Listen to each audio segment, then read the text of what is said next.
বিশ্ব উত্তাল এবং এই উত্তালতার কেন্দ্রবিন্দু এখন বেঞ্জামিন নেতানিয়াহু।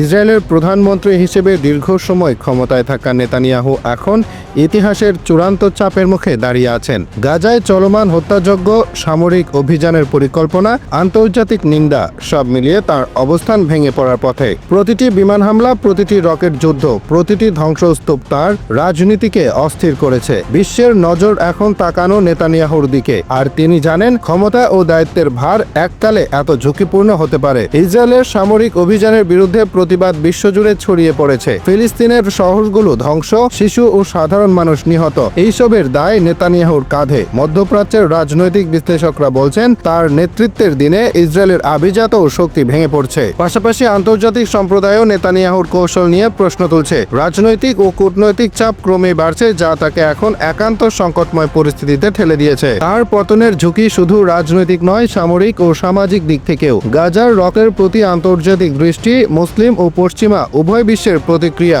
সবই নেতানিয়াহুর ক্ষমতা চ্যালেঞ্জ করছে। প্রতিটি গণমাধ্যম রিপোর্ট, প্রতিটি মানবাধিকার সংস্থার নিন্দা, প্রতিটি আন্তর্জাতিক হুঁশিয়ারি সবই তার নেতৃত্বের জন্য চাপের শীর্ষে দাঁড় করিয়েছে। এখন তিনি শুধুই একজন প্রধানমন্ত্রী নন, তিনি ইতিহাসের একটি গুরুত্বপূর্ণ মুহূর্তের কেন্দ্রবিন্দু। নেতানিয়াহুর পতন বিশ্ব রাজনীতির নতুন ধারা তৈরি করবে। মধ্যপ্রাচ্যের শক্তি ভারসাম্য পরিবর্তিত হবে, আন্তর্জাতিক সম্পর্ক নতুন রঙে রাঙাবে। ইসরায়েলের অভ্যন্তরীণ রাজনৈতিক স্থিতিশীলতা ধ্বংসের পথে এবং এই সংকটের মধ্যে বিশ্ব উত্তাল হয়ে উঠছে। প্রতিটি রাজনৈতিক বিশ্লেষক ও রাজনৈতিক প্রতিদ্বন্দ্বী এখন তাকিয়ে আছে নেতানিয়াহু কি টিকে থাকবেন, নাকি ইতিহাস তাকে এক চরম চ্যালেঞ্জের মুখে ফেলে দেবে। এ সময় নেতৃত্ব, দায়িত্ব ও মানবতার ইতিহাস সব মিলিয়ে নেতানিয়াহুর অবস্থান বিশ্ব দরবারে অনিশ্চিত। গাজার রক্তের ছাপ, ধ্বংসস্তূপের ছবি এবং আন্তর্জাতিক চাপ সবই তাকে পতনের পথে ঠেলে দিচ্ছে। বিশ্ব উত্তাল এবং নেতানিয়াহু সেই উত্তালের মুখোমুখি দাঁড়িয়ে আছেন, ইতিহাসের নতুন অধ্যায়ের জন্য প্রস্তুত।